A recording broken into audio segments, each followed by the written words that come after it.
Thanks for coming. This is our Web Components and Drupal Deep Dive session. And my name is Matt Hand. My pronouns are he, him. I'm a senior software engineer.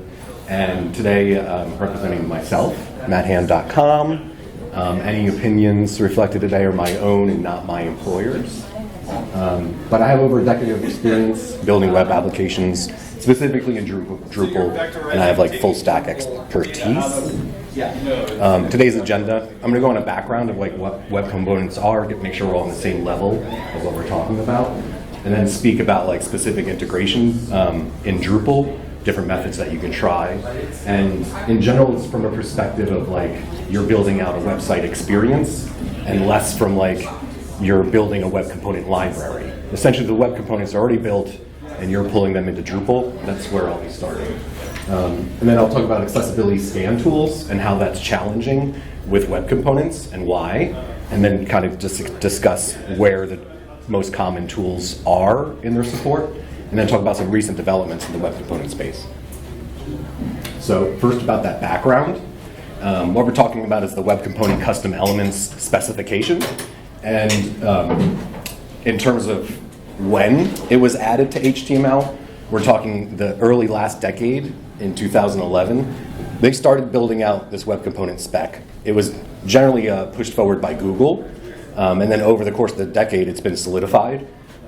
With the major points being like 2014, they actually started doing shadow DOM and custom elements like experimentation with a beta version. And then by 2018, we actually had a stable version 1 for custom elements and shadow DOM. And since 2018, it's now widely adopted in web browsers. This is a common technology. It's going to work on your phone. It works in all the browsers. Edge was the last one to adopt it, but when they switched to using Chrome as their backend, they kind of inherited that. So now this is like current technology. We're in 2025. Web components now are maturing in the space.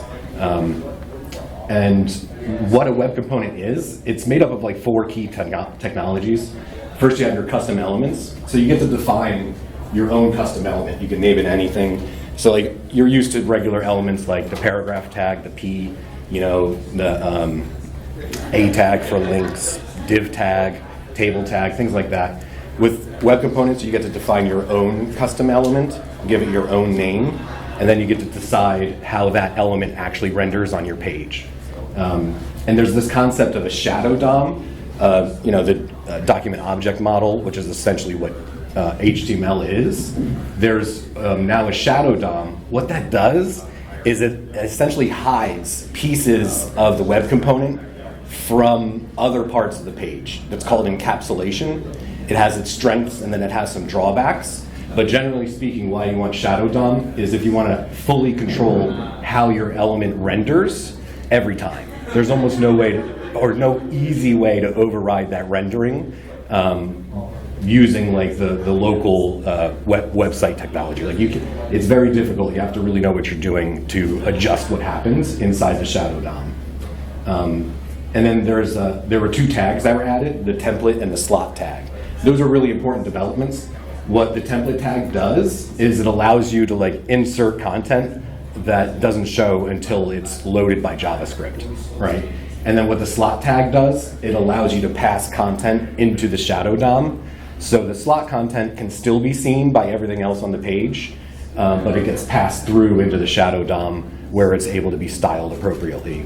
So those are the 4 main pieces of it. And we'll talk about the Drupal integration next. These are like common methods for integrating your web components with Drupal. And the first one, and probably the most popular solution right now, is single directory components. Essentially, this is a core feature now. It's fully supported. It allows you to create a module or theme, add a components folder, and add your like self-contained component configuration files, JavaScript files, styling files, and your template file all inside that directory. And there's some pros to this. It's fully encapsulated and it's organized very neatly in your code space. So it's easy for developers. If they bring up a web component, they know exactly where to go. Everything is defined inside that folder, so it's very convenient for developers. The nice thing about it too is it has built-in asset management. So you don't really need to be attaching things. Like you use single directory components, you load your component, everything gets attached for you. The CSS is attached, the JavaScript is attached, and any programmer in Drupal knows like sometimes you spend a lot of time attaching the libraries you need. So when you use this method, you don't have to worry about that. Drupal just handles all that in the background for you. It's totally framework agnostic, and what that means is the front end framework. So this solution will work with React components, it'll work with Vue.js components, it'll work with a bunch of different solutions, and it really doesn't care what the web component technology is. The nicest thing about it, when you use single directory components, it's really reusable throughout the whole system in Drupal. That's probably the selling feature to go this path, is it allows you to reuse your web component in Twig templates, in other themes, in other modules very easily. It also allows you to have a quick integration for like blocks as well, so you're able to have forms that then fill out and populate these web components. So there's a lot of nice benefits to using this method. Some of the cons though, you still have to manually configure your YAML files, and that's tedious. And what ends up happening is your actual web component is in a library that's defined in your component YAML, and as that gets updated, so your web component will be updated separately from your system. As that gets updated, you have to manually update your YAML files. So like if attributes, slots get added to it, you end up having to do work to keep parity with that library. So there is like some maintenance there. It would be nice if this step was more automated. Just in my experience, we're not there yet. Some of the techniques that we could use to automate that already you can find in like Storybook. They use a custom elements manifest file. But currently I can't find a contributed solution for that. I'm aware of some like private companies that have automation around this, but just beware, like you do have to end up doing some maintenance with this method. The other issue is there's no native support for web components lifecycle. So that's one of the benefits of web components too. They have like a hydration lifecycle, and you're able to override those methods in JavaScript. But when you're doing this in Drupal, it's very difficult to do that. You end up having to do a lot of work in your JavaScript file that gets attached. So that's a part of like the manual work. It's not included by default. If you want to like control what happens when things populate or override that, you have to know how to do that in JavaScript. And that's like a pretty high level understanding. And here's something that I found surprising, and it's something now that I always account for and I wanted to call out, that when you're passing data into web components attributes using this method, it sometimes doesn't go through the same protections that you expect, because it's not in the content area. It's an attribute, and in web components it's very common for an attribute to accept HTML content, right? However, you have to make sure that you're escaping and encoding that content yourself when you're doing this. And that's something that is interesting. It's kind of lost. There's native support in Drupal for that in almost every place, except when you're passing HTML as an attribute into the system. So look out for that part. But in general, single directory components, it's a really good path to take if you're wanting to integrate your web components in Drupal. The next one is much more custom. This is the typical solution that was there before single directory components. So you're essentially replicating a lot of the work that single directory components do for you, but you do get a very opinionated approach. You have full control over everything, and it's still possible to do this. I also find that some developers prefer doing this because it's still quicker for them, and if they don't need to have a way for like a lot of configuration of the web components, developers will choose this method because it is kind of quick. But it's more manual, in my opinion, than single directory components, and still doesn't have that web component lifecycle support. You would still have to build that in yourself with the JavaScript layer. Same problem with attributes here. You still have to escape them. And you get this manual asset management, that's really annoying and tedious. So you end up having to make sure that you're attaching these libraries whenever these components render. And then as a shortcut, you could override the build method in order to attach the libraries as needed. And that's better. But still, in general, this is not a very reusable solution, in my opinion. It's much better to use single directory components. This is a little bit outdated of a solution, and the only reason you would do it is it's just really quick and easy. But avoid it. I would use single directory components, which is almost as fast for development time. Yeah. Okay, sorry, I skipped a page somehow. All right, so then the other option is static content delivery. This is the architecture that people describe as decoupled, but it uses Drupal as a back-end API, and web components are fully controlled by the front end and completely separate from Drupal's consideration. Drupal just has data. The front-end engineers know how to call the data in order to populate the web components. And it works very well with Next and React and Nuxt and Vue. However, what you're doing here is you're separating your team to a back-end and a front-end team, which is okay. That's very popular. But what you end up doing, what I find, there's on the front end, they do a lot of work that is replicating Drupal features for rendering and templating and twig templating. They do a lot of the similar, so in my opinion, it's a little bit duplicative in order to go this route, and your front-end team ends up having to control routing in ways that Drupal's really good at routing. But usually the solution, they don't want to use Drupal's routing mechanism. They want to have their own routing mechanism. So you give a lot more control to your front-end team when you do this solution. And it just means, though, that typically they end up having to do more engineering to provide the same features that Drupal does out of the box, in my opinion. And one thing to watch out for, the maintenance requirements are really increased here in terms of when your library changes, which happens in other solutions as well. You have to end up adjusting your data model to account for the changes in the web component library. They'll add different requirements for attributes that are necessary to render. And what ends up happening when it's this kind of decoupled architecture, you end up having to do an update across two systems. So you're updating your front end at the same time that they're updating your back end in order to have the correct data that the front end needs. And that's a little bit challenging because you're talking about two systems that are probably hosted separately and two different teams that manage that.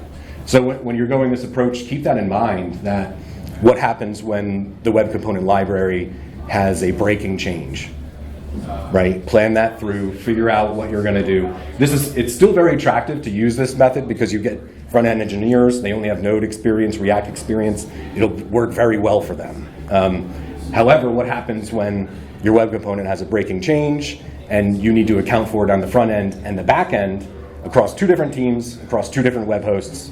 Some coordination needs to happen there. You need to probably have versioning on your API on Drupal as well in order to really do it easily, especially if you're talking a lot of front ends. So when you go this route, it actually starts adding a lot of complexity that Drupal just kind of handles by itself for you. And then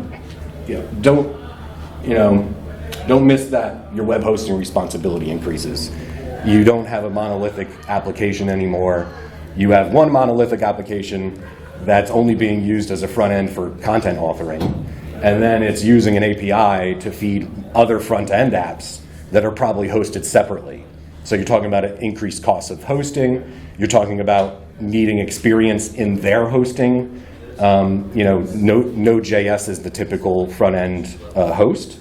So you're adding more complexities for what experience you need on your team, things like that. So keep that in mind, that your web hosting goes up as well as soon as you start doing the static content delivery solution. So where we are with accessibility scanning tools, this is one of the gaps. So when you start using web components, it's great. There's a lot of benefits here, but you'll notice that it does break down on the page context. Somehow the browser knows everything that's in the page, But if you're trying to use an accessibility scan tool like Axe, it is not informed about the shadow root. It doesn't see it. It's only scanning whatever is in the source at the time, and it's missing a lot of times the contents of that shadow DOM. So you'll notice, like with Axe, things will start getting flagged that are actually not accessibility issues. And so you end up, I think, having a bit more like management of like false flags. You know, you have to have a developer there and they have to confirm, oh no, this is actually handled upstream in the design system. So what ends up happening though is it kind of disconnects the front-end experience from being able to use the same tools that they're used to. And especially like the Axe browser extensions, they really struggle with shadow DOM support. So it'll start flagging things like your heading levels are wrong, or you don't have like your list item inside of an unordered list properly. And all those things are actually probably not true, but the tool can't tell it. The nice thing about Axe is you can actually add shadow DOM support, but you have to be using the CLI aspect, and then you have to also be adding configuration files that support that. But you can get around it, as long as you're not trying to do it in the browser extension, which is the most typical way for like authors. We also have Site Improve. Site Improve does promote that they support shadow DOM, but it still lacks that full page context. So it still has the same issue that if a tag is across different shadow DOMs, it doesn't see them. So it won't realize that, you know, there is the proper nested element. It misses things a lot like that. And then it's a bit more restrictive in that you really can't add support at all. It's like a company tool. But this is another popular tool, and they are getting there. It's just they're not fully aware of everything in the web components. And then this is editorially, which is the Drupal module. That's very common. It overlays accessibility reports directly on the page. The nice thing about that is it puts it right where your authors are looking, also where your developers are looking. And they've made significant headway in supporting shadow DOM. I think they're actually outpacing Axe and Site Improve, which is pretty tremendous considering they're an open source project hosted on Drupal.org, and they're built by a Princeton University team. So this is a really significant achievement that they've been doing. They still don't have that full context, but they're much closer, I think, than Axe is, or Site Improve. They actually wrote this tree walker that allows them to go through the entire document and attach web component shadow DOMs. And the next step that they'll have to do is create a way to track the context of that. And then once they do that, this tool will work just like it used to before web components were introduced. And I would choose this, try and support them. They're a really good team. So some recent developments, it's about declarative shadow root and server-side rendering. This is brand new in the last couple years. And in fact, like Firefox was experimental up until a few months ago. So this is like leading cusp technology. The nice thing about declarative shadow root, you're including the shadow DOM in the page source. So that helps SEO, that helps your accessibility scanners. More of that information is available to those tools. It also loads faster because it's not waiting for full hydration on the client side. It's actually being passed through in the page source. And it's a critical component for server-side rendering, which solves all the problems of web components if you're rendering on the server side. So we'll talk about that next. What it does is server-side rendering, it takes the declarative shadow DOM and it actually renders it in the page source when it's delivered. So you don't have to wait for the JavaScript on your client machine to kick in. It'll already be there, already existing in the page source. So this is most like the original experience before web components were introduced. And it allows your accessibility scan tools to, any of them, work as intended. No more headaches. The big issue is there's no current path for this solution in Drupal and Twig. The closest I saw was Pegasystems, which is a Cambridge company actually. They have their Bolt design system. In version 2, they were experimenting with server-side rendering in Twig. By version 3, they would remove that support. They couldn't get over issues of lagging. It was taking over a second to render these web components. I think there might be another way forward that eventually comes, but so far I'm not seeing that on the landscape. It would be great to figure this out because of the issue with server-side rendering. What it does is it'll make teams to start choosing React and Vue and the decoupled solution just to get the server-side rendering support. So if we don't solve this in Drupal, it's going to mean our front end is less attractive when you're using web components. So that's one thing to call out. This is like another, like, within the last couple of years. In fact, React didn't add support to this until their latest version. So that's how new all that server-side rendering stuff is. And that's actually it for my talk. I wanted to give a quick plug. I'm actually from the Washington, D.C. region, and there is a unique music genre called go-go in Washington, D.C. It's a subgenre of funk, and it has conga drums in the music. If you want to look up bands like Chuck Brown, Rare Essence, Junkyard, and Black Alley, they're amazing bands. This is in your nation's capital. If you're a musician, you've probably been in a go-go band. That's how prevalent it is. And yet outside of Washington, D.C., almost nobody knows about it. But you'll find it in Philly, you'll find it in Baltimore, you'll find it, I actually saw some of it in Pittsburgh. So there's like, there are little pockets of it all over the place.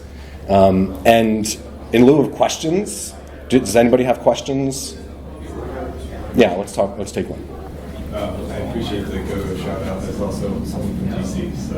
Yeah, heck yeah. I was going to ask you about the single directory components. Is that only available in Drupal 11? So that was core in Drupal 11. In 10 it was this module, but in Drupal 11 it's totally core. So that means it's getting all the security teams, input. It has core maintainers. There's a lot of effort going into making sure that it's stable, and so it is now a core feature. That's the difference. Gotcha. In Drupal 10, it was you could install it as a contrib module, but now in 11, it's there.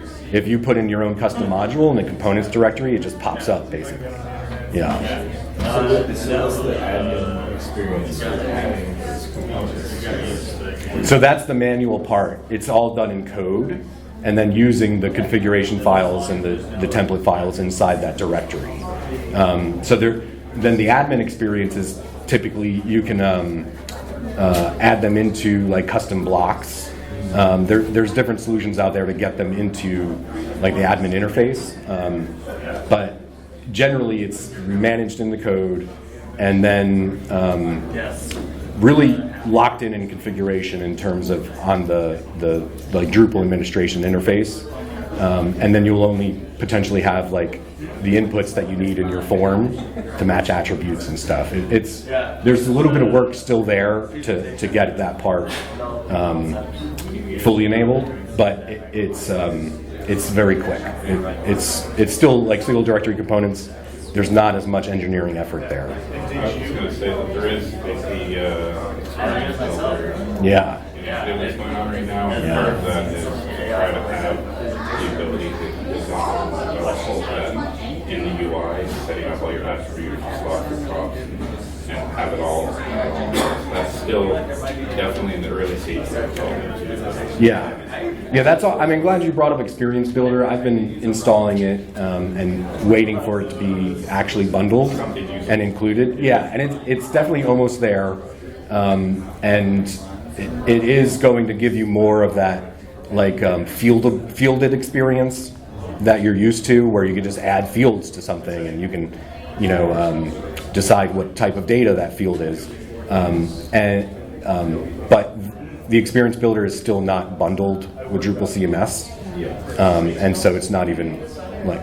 But I will stay on top of that because I think that's a really good development. I like your shout out for that early too, because if you install Drupal CMS and you install their recipe for the accessibility tools, it's early, so it's definitely going to be well supported. Yeah, and it's if you're not using editorially, you really should consider it. It's such a simple add-on, and it helps you like avoid common accessibility errors. And they have that web component support, so it'll work even when you start using web components. Especially on like the content authoring side. Where Yeah. Oftentimes you can build a site that's super accessible and you hand it over to content people and Yeah. it's gone. Yeah. So that'll help you. Well, and then with the web components, the content authors, their tools aren't working the same way. So editorially is actually keeping pace faster than the other tools, and that's actually been a very nice development. The fact that if you're like a typical web component will be a heading, and then it basically renders like your H1 or H2 or H3, and then styles it the way that your team wants. Using editorially now with their web component support, it'll totally be able to detect heading levels and know if they changed, and then know if you used like an H3 before you used an H2. So it works as expected now in most situations. Yeah. So for those that component, that module just called the editorial. Editorial. Accessibility check. Yeah. Does the person who edits that article before he publish, is that already possible? So you want to preview the page with editorially, and then that's when you'll get the overlay that tells you everything happening on that page. And when you're logged in, you can preview the page easily without publishing it. So it'll still be unpublished to the public, but to the logged in author, they could view it and check if there's accessibility issues. How about those accessibility issues related to those not controlled by content team, like those menus, filters, those things? Does that module can handle? So, I'm not sure about. I can look into that. I'm not sure if there's ways of ignoring in that tool, but it will handle the accessibility scans for that. And it will flag any issues that it finds. It's just whatever the responsibility of the content author is typically not in menus.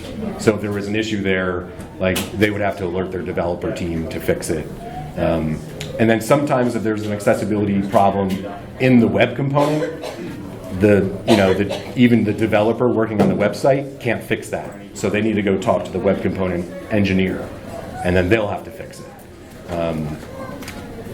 But the editorially works great. Like, definitely install it, try it. Yeah. Yeah, and they're a great team. You can actually reach out to the maintainers, and they reply. You file issues with them, and they respond. They're a great module. Yeah. Sure, go ahead. Do we have any other questions? Yeah. When it comes to web components, are there any frameworks or libraries with the project where I decided to use the list framework? Yeah. It's kind of cool. Yeah. Yeah, so what I'm most familiar with is lit and using that to generate your custom elements. And then it's very easy then to create a React wrapper around your web component elements. So essentially you have web components available to the browsers that are completely agnostic, but then you also have a matching React component for your React space. And lit really enables that very, very quickly. Lit has great support for Storybook as well. And then in Storybook, you can do a lot. You can add accessibility extensions there that really help with your development of your design system.